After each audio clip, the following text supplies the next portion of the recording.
గోభక్త జనేభ్యో నమః.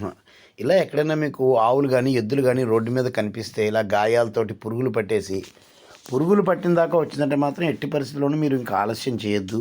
ఎందుకంటే ఒక్కసారి పురుగు పట్టిందంటే ఇంకా అది మెల్లిమెల్లిగా లోపలికి వెళ్ళిపోయి ఆవో ఎద్దో ఏదైతే అది ఇక మరణం దాకా వచ్చేయచ్చు. అయితే మీరు చేయవలసిన పని ఏంటంటే ఒక బాటిల్ నీళ్ళలో పటికని అలాగే ఉప్పుని ఒక బాటిల్ నీళ్ళు పటికలో 2-3 బాటిల్స్ నీళ్ళు అయినా సరే పర్వాలేదు, వాటితో ముందు కడిగేసేయండి. ఉప్పు పటిక మనకి ఎప్పుడు ఇంట్లో అందుబాటులో ఉండేవే, లేదు ఇంకా వాటితో కడిగేసేయండి ముందు. అయితే పురుగు ఉంటే మాత్రం మొట్టమొదటి ఏం చేస్తారంటే కొద్దిగా టర్పంటైనాయిల్ కానీ పెట్రోల్ కానీ దాన్ని ఫస్ట్ వేయండి. వేస్తే ఆ పురుగులు చచ్చిపోతాయి. ముందు వేసి కొన్ని 2 నిమిషాలు 3 నిమిషాల తర్వాత నేను చెప్పిన ప్రకారంగా ఉప్పు నీరు అలాగే పటిక నీరు ఉప్పు నీరుతో కడిగేసి బాగా, అంటే ఒక బాటిల్ తీసుకుని మనకి ఇప్పుడు ప్లాస్టిక్ బాటిల్స్ చాలా అందుబాటులో ఉంటాయి. ఆ బాటిల్కి పైన చిన్న కన్నం పెట్టి లేదా కొద్దిగా లూజ్గా మూత పెట్టి దాంతో నొక్కుతుంటే అలా పడుతుంది అనమాట. కన్నం పెడితే కొద్దిగా స్ప్రేలా వస్తుంది అనమాట. అలాగా వేసి కడిగేసి శుభ్రంగాను దాన్ని ఇప్పుడు చేతికి గ్లౌస్ పెట్టుకోవచ్చు. ఎడం చేయికి మనకి రోజు 10-15 రూపాయల హెయిర్ డై ప్యాకెట్లకు కూడా గ్లౌస్ ఇచ్చేస్తున్నారు వాళ్ళు. అంటే ఎక్కడ దొరుకుతాయి అనే దానికి డౌట్ లేకున్నాను. అంచేత అలాంటి గ్లోవ్ తీసుకుని ఒకటి చేతికి పెట్టేసుకోండి, ఎడం చేతికి పెట్టేసుకుని శుభ్రంగా దాన్ని పట్టుకుని తోకతోటి ఆడించుకుంటూ ఉంటుంది అనమాట. ఆడితో మనకి తగులుతుంది అనమాట. మనకి ఇబ్బంది పడకుండా కోసం తోకను పట్టుకుని, మ్యాన్ పవర్ ఉంటే మంచిది. సాధారణంగా మ్యాన్ పవర్ లేకపోతే దాన్ని కట్టేసి ఒక పక్కన జాగ్రత్తగాను, అది సాధారణంగా మనల్ని ఏదో చేసేయాలని అనుకోదు ఆవు ఇప్పుడును, దాంతో అది తప్పించుకోవడానికి ప్రయత్నిస్తుంది తప్ప మనల్ని ఏదో చేసేయాలనే ఉద్దేశంతో ఉండదు. అందుకని జాగ్రత్తగా మనం చూసి దాన్ని అది శుభ్రంగా కడిగేసి అలాగ వాటర్ తోటి 4-5 బాటిల్స్ వాటర్స్ తోటి శుభ్రంగా కడిగేసి అయిపోయిన తర్వాత మీకు అందుబాటులో ఉంటే సీతాఫలం ఆకులు అలాగే నాఫ్థలిన్ గోళీలు ఆ రెండింటిని కొద్దిగా పచ్చళ్ళలో చేసి దాన్ని అక్కడ పెట్టేసేయండి. లేదు దాన్ని కొద్దిగా నీళ్ళలో కలిపేసి ఆ నీళ్ళతో కూడా కడిగేసేయండి. అలా చేసి మీకు అందుబాటులో ఉంటే ఐడిన్ పెట్టండి, లేకపోతే ఐడిన్ ఆయింట్మెంట్ ఏమైనా ఉంటే పెట్టండి. అలాగే వెటర్నరీ మెడికల్ స్టోర్స్లో మీకు స్ప్రే బాటిల్స్ దొరుకుతాయి. అంతా అది 50 రూపాయలు 100 రూపాయలు ఉంటుంది, అంతకంటే ఉండదు. ఆ స్ప్రే బాటిల్ తీసుకుని దాంతో స్ప్రే చేస్తూ ఉండండి ఆర్ఆర్ను. అయితే ఈ డ్రెస్సింగ్ అంతా అయిపోయిన తర్వాత, క్లీనింగ్ అంతా అయిపోయిన తర్వాత నేను ఇంట్లో అందుబాటులో ఉండేది కాబట్టి పసుపు పెట్టేశాను అనమాట, ఒక ముద్దలాగా. అయితే అంతా అయిన తర్వాత దాన్ని స్వేచ్ఛగా మళ్ళీ వదిలేయాలి. ఎందుకంటే అలా కట్టేసి ఉంచితే ఉపయోగం లేదు. ప్రాబ్లం అవుతుందంటే కట్టేసి ఉంచామంటే ఏ రాత్రిపూట కూర్చున్నప్పుడు కుక్కలు వచ్చి చేరి మళ్ళీ దాన్ని ఇంకా రప్చర్ చేస్తాయి, అది ఇంకా ఇబ్బంది పడుతుంది.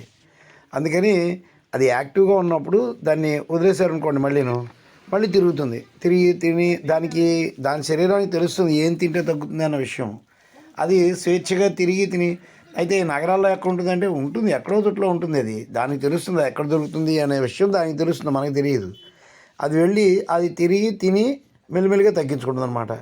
దీన్ని కట్టేసి ఉంచడం కూడా ఇబ్బందే. కట్టేసి వైద్యం చేయొచ్చు, అవి చాలా జాగ్రత్తతో చాలా శ్రద్ధతో చేయవలసిన పని. అంతటి మ్యాన్ పవర్ కావాలి, అంతటి టైము దాని మీద స్పెండ్ చేయగలగాలి, అదంతా కష్టమైన పని. అంచేత ఇలా క్లీన్ చేసేసి శుభ్రంగాను పసుపు ముద్ద పెట్టేసి వదిలేసి మళ్ళీ ఒక 3-4 గంటల తర్వాత మళ్ళీ ఒకసారి, లేదు ఉదయం ఒకసారి సాయంత్రం ఒకసారి, ఇలా మీకు ఎప్పుడు దొరికితే అప్పుడు దొరికినప్పుడు జాగ్రత్తగా దాన్ని కట్టేసి ఈ విధంగా చేస్తూ ఉండండి. అలాగే 1962 మీరు కడితే కానీ 1962 వాళ్ళు వచ్చి డాక్టర్లు వచ్చి ఏం చేయలేరు. కడితే కానీ డాక్టర్లు ఏం చేయలేరు, డాక్టర్లు కూడా ఏం చేయలేరు. కానీ కట్టేసినప్పుడే పగలపూట అయితే 1962కి ఫోన్ చేస్తే వాళ్ళు ఉచితంగానే చేస్తారు సర్వీస్ అంతా. గవర్నమెంట్ డైరెక్ట్గా చేస్తుంది ఆ సేవని, అందుకని దాన్ని మనం వినియోగించుకోవడమే. ఎవరికి వాళ్ళు ఎవరిదో ఆవు మనకెందుకులే, ఎవరిదో ఎద్దు మనకెందుకులే, ఎవరో ఒకరికి చెప్దాంలే, వాళ్ళు ఎవరు చేస్తారు వీళ్ళు ఎవరు చేస్తారని మాత్రం అనుకోకండి. ఎందుకంటే అప్పుడు మనం చేసే సేవే నిజమైన సేవ. ఆవుకి సమస్య లేనప్పుడు మనం ఏం చేయక్కర్లేదు, సమస్య ఉన్నప్పుడు మనం చేసేదే నిజమైన సేవ అవుతుంది. అప్పుడు మనం సేవ చేస్తేనే నిజమైన మనం గోసేవకులం అవుతాం. వాడిని చేయించు వీడి చేయించు కాదు, మనమే చేయాలి. ఎందుకు చేయకూడదు? మనం అలా చేస్తే నిజంగానే మనకి దేవుడు మన పుణ్యాన్ని పొందడానికి ఒక అవకాశం ఇచ్చాడు అనే భావంతో చేస్తే నిజంగానే మనకి ఎంతో పుణ్యం వస్తుంది. వినా గావో ననో మహి అని వేదశాస్త్రాలన్నీ కూడా చెప్తున్నాయి. అంటే గోవులు లేకపోతే మనుషులే ఉండరు అని. గోవుల సంఖ్య ఇప్పుడు మొత్తం మనుషులు 20 కోట్ల గోవులు కూడా లేవు. ఆవులు అన్ని రకాల ఆవులు ఎద్దులు గేదెలు కలిపి 20 కోట్లు లేవు. మనుషులేమో 140 కోట్ల మంది ఉన్నారు భారతదేశంలో. అంటే ఎంత తక్కువ ఉన్నాయో చూడండి. పైగా ఈ ఆవుల్ని ఇష్టం వచ్చినట్లు కబేళాల వాళ్ళు చంపుకుని తినేస్తున్నారు.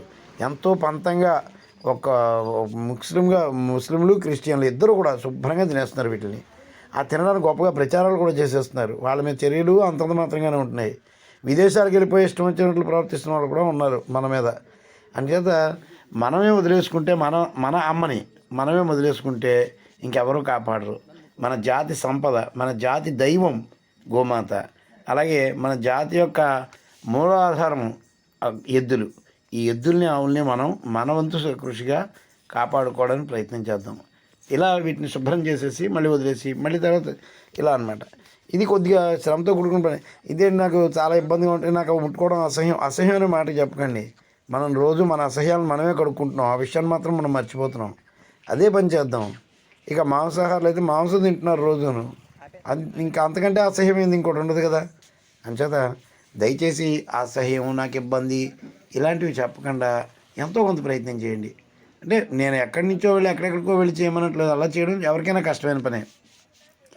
ఆ పరిసరాల్లో ఉన్న వాళ్ళు ఎవరైతే ఉన్నారో వాళ్ళు ఇలా చేస్తూ ఉంటే స్వచ్ఛందంగా ఒకళ్ళు చేయడం మొదలెడితే నలుగురు వస్తారు మెల్లిమెల్లిగాను. రాకపోయినా పర్వాలేదు, నా వంతు కృషి నాకు పుణ్యం దొరుకుతుంది.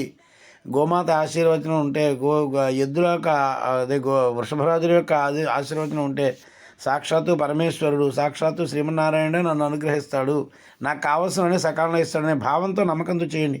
ఖచ్చితంగా మనకు కావాల్సినవన్నీ సకాలంలో లభిస్తాయి. సర్వేభ్యः శుభం భూయాత్. గోమాతృగణేభ్యో నమః.